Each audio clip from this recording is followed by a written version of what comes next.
Pathogens: Pseudomonas aeruginosa, Staphylococcus aureus, Streptococcus. However, some bacteria, including Neisseria gonorrhea, Neisseria meningitis, Corynebacterium diphtheria and Haemophilus influenza are able to penetrate a healthy corneal epithelium. Symptoms: pain, photophobia, blurred vision, mucopurulent discharge. Signs: an epithelial defect with infiltrate involving a larger area and significant circumcorneal injection. Chemosis and eyelid swelling in moderate to severe cases. Severe ulceration may lead to disseminate cell formation and perforation, particularly in Pseudomonas infection. Scleritis, endophthalmitis, reduced corneal sensation.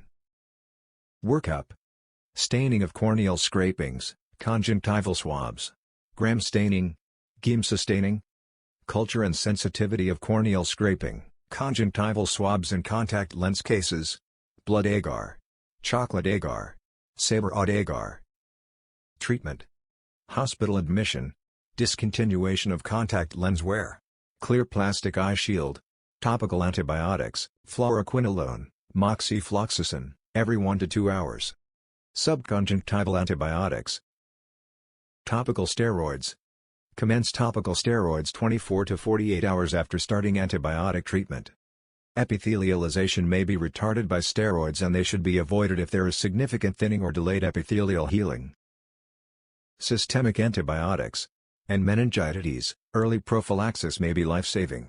Treat with intramuscular benzylpenicillin, ceftriaxone, cefotaxime-oral ciprofloxacin.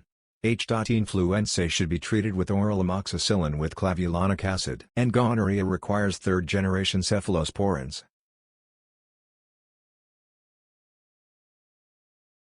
Thank you.